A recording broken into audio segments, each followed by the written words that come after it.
Tom, let me start with you because we had heard from the head of a hospital in Wuhan city that perhaps a turning point had been reached when it came to these new infections. Now, you're on the ground in Beijing. You have been around the capital. Is that the sense that you get there? Well, the sense I get here talking to Chinese friends and contacts is that they really don't trust the numbers that are coming from the government in terms of the rated infections. Look, the latest numbers for today, an additional 2,048 cases, as you say, globally then more than 70,000 cases.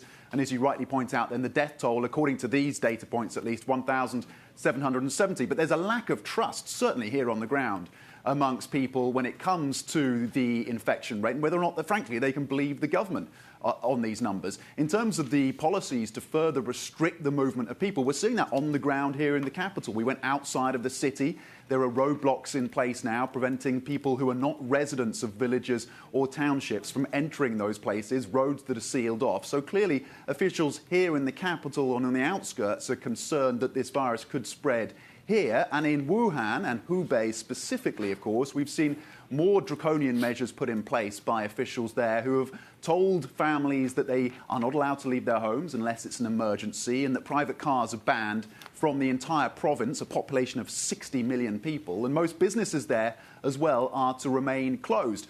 You talked about the PBOC, the MLF operations. Of course, the central bank has been keen to ensure there is enough liquidity in the system to ensure there aren't financial shocks, particularly to the market. And what we heard from the finance minister over the weekend was that he wants to see additional cuts to taxes and fees. But really, that raises the question of how much firepower China really has in terms of fiscal stimulus, given that we know that provinces, in terms of their revenue streams, are already constrained. And so that raises another question. Will China have to raise its deficit ratio as well? Something we'll be looking ahead to. Yeah, with the business and factory shutdowns, just no tax revenue coming in at the moment, right? Yvonne, let me get to you. It's not just China talking about these fiscal planning measures or fiscal expansion measures. We're also hearing similar sentiment from Hong Kong and Singapore looking to open up those coffers. Yeah, even before this outbreak, we were expecting at least bold measures from Hong Kong, some sizable budgets from Singapore, due to the threat of the trade war, of course, with Hong Kong, months of political protests. But this virus now only adds to the urgency for more fiscal spending. And in Hong Kong's case, they are now proposing at least $3.2 billion in fresh funding for the fiscal year. This is after we learned from the financial secretary, Paul Chan, warning of these tsunami-like shock to the economy.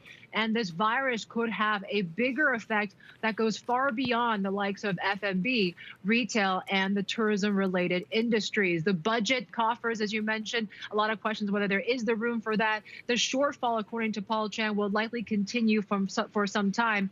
And on Tuesday, the Singaporean government are likely to deliver a strong budget. Analysts are predicting that the budget deficit could be the widest we've seen, or the biggest we've seen in almost 2 decades. That fiscal gap could widen to 1.5% of GDP.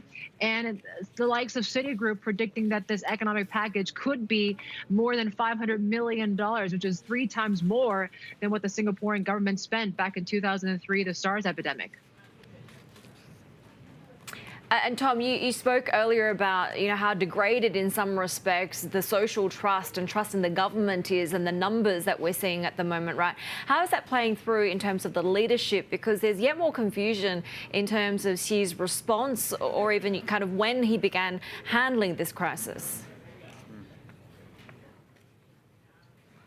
Absolutely. Another signal that officials here, senior leaders, are trying to reshape the narrative again. And that latest signal came out over the weekend. Of course, over last week, they changed the officials. They changed the party leadership in Wuhan and Hubei. They changed the methodology in terms of counting the virus. And now, over the weekend, they came out with a speech that President Xi apparently gave on February the 3rd, saying that he's been taking control of the situation since January the 7th, that he was issuing orders to local officials, that it was him, the president, who said that the city of Wuhan should be put on lockdown. So trying to show, you would assume, that the president and his team were in control, were being decisive, because, of course, they have faced pressure and criticism that it's been badly handled and that there was, according to some, a cover-up, of course, and that was in focus with the death of the whistleblower Dr. Li Wenliang. So trying to show that the president is being decisive, but this raises questions, the publication of this speech, because if Xi Jinping was issuing these orders on January the 7th, why did he wait until January the 20th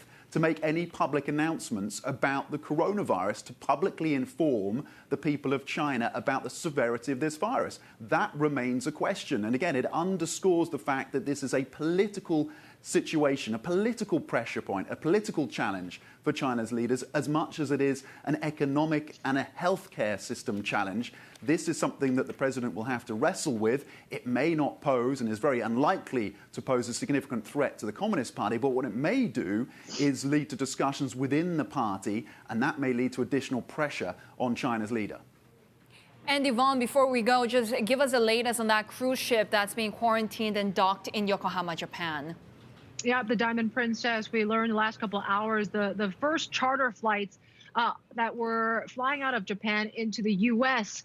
have taken off this morning. This is after we saw the U.S., the likes of Canada and Hong Kong, moving to evacuate their citizens off this ship after we saw another 70 cases confirmed on the Diamond Princess. And what we're learning so far is that when it comes to those who tested positive, they'll be taken to hospitals in Japan. Those who tested negative will be on these charter flights where they will be quarantined for 2 weeks at Air Force bases in the U.S., California and Texas is what we've learned. And those who did not jump on these flights, they are going to be remain in quarantine for another 14 days or so before they can fly out, do more testing. We do understand that not everyone on board has been tested just yet, and it does take a couple days for those results to come out.